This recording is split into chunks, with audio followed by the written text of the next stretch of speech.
Hi, I'm Vicki and I'm British, but I live in the US now. And this season of the year is what I call autumn, but Americans call fall.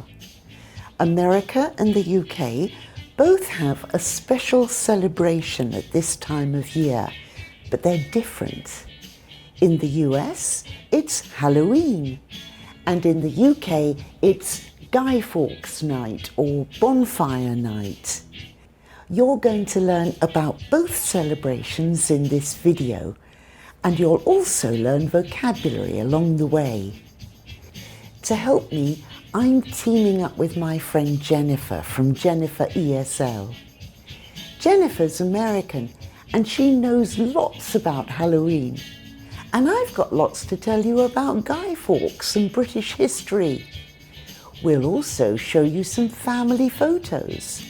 And when we've finished, you can decide which holiday you think is best.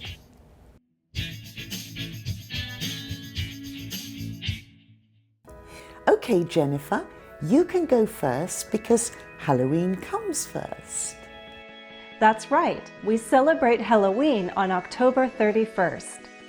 Halloween combines different traditions and lots of fun.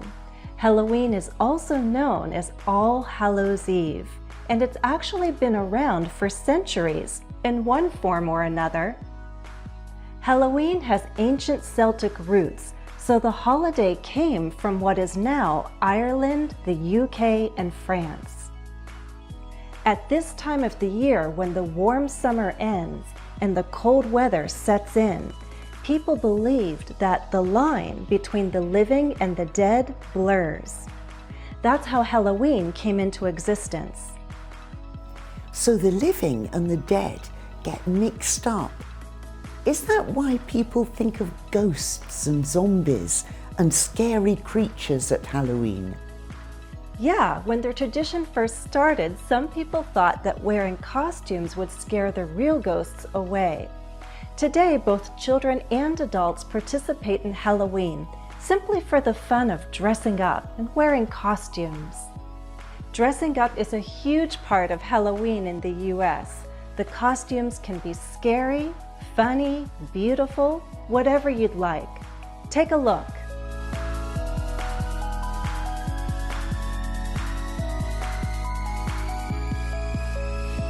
Oh, that's your kids. Wonderful. In the UK, if we dress up, we generally dress as things like Dracula or Frankenstein or mummies. So costumes that have a spooky theme. But in the US, people dress up as anything they want. It's part of the tradition of trick-or-treating, isn't it? Yes. Trick-or-treating is a community event. It's a lot of fun to see families all around the neighborhood celebrating in costume and giving out candy. For about 2 hours, kids go from door to door in costume. They know which houses to go to because families turn on their porch lights to signal that they're participating in trick-or-treating. The kids ring the doorbell if no one's already waiting at the door. Each time they say, "Trick or treat," and receive candy. No one plays tricks, by the way. It's just a custom to say trick or treat, like a greeting or a request for candy. Often the adults giving out candy are dressed up too. Parents who are waiting back near the street remind their children to say thank you for the candy. Parents also hope to get some of that candy later. Or at least I do. Now, sometimes my students ask if Halloween is a religious festival or a celebration of the devil and dark forces, but it's not. It's just an excuse to party. I think it's my favorite American holiday now. How can you live in the US and not love Halloween? It's a huge deal for my children and me. We get ready a few weeks in advance because it takes time to prepare our costumes and decorate the house. And don't get me started about carving pumpkins. I can go on and on about the time and effort it takes to make jack-o'-lanterns. jack-o'-lanterns. You'd better explain what they are. That's what we call the pumpkins after we carve them and place candles inside to light them up at night. Traditionally, we carve scary or funny faces, but in more recent years, it's become fashionable to carve different things. Some people are really good at it. I'm learning, but it's not easy to cut through the hard shell. I know, I'm very impressed. They're really hard to make. I wonder if people in the UK have as much fun around this time of the year. Well, when I was growing up, we didn't pay attention to Halloween. It was no big deal.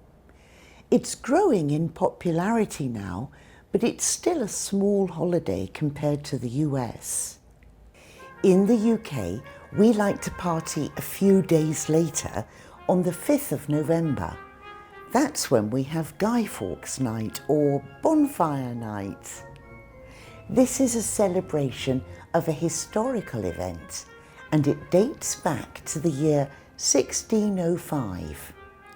King James was the King of Great Britain, and some people planned to assassinate him, so to kill him. They got barrels of gunpowder and hid them in the British Parliament building and waited for the king to arrive. So it was a plot. They planned to blow up the building and kill the king. However, the king's supporters heard about the plot. They searched the building and discovered a man called Guy Fawkes hiding in the basement under the building with 36 barrels of gunpowder. So the king was saved, and the people of London celebrated by lighting bonfires. That's how the tradition started.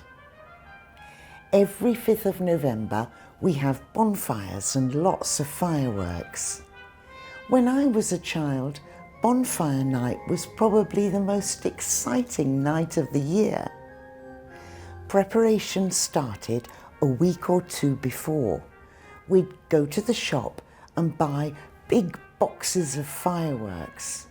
And very importantly, we'd make a guy.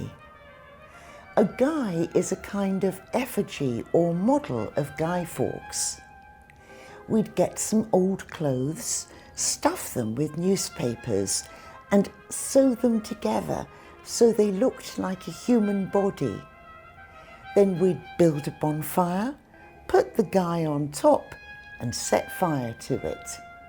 Vicki, are you the little girl on the left? Yes, that's me. I think I was about 8 or 9 years old. The stuffed guy reminds me of a scarecrow. We use scarecrows on farms to scare the birds away. Here in the US, scarecrows have also become very common fall decorations. We don't burn them though. Looking back, it was quite dangerous because our garden wasn't very big. Most people these days go to big firework displays instead. They're a lot safer. Wow, talk about strange but oddly fun traditions. Do any of you have the tradition of building a bonfire? What fall holidays do you celebrate? Tell us in the comments. And don't forget to subscribe to both our channels. Happy Halloween, everyone. Bye.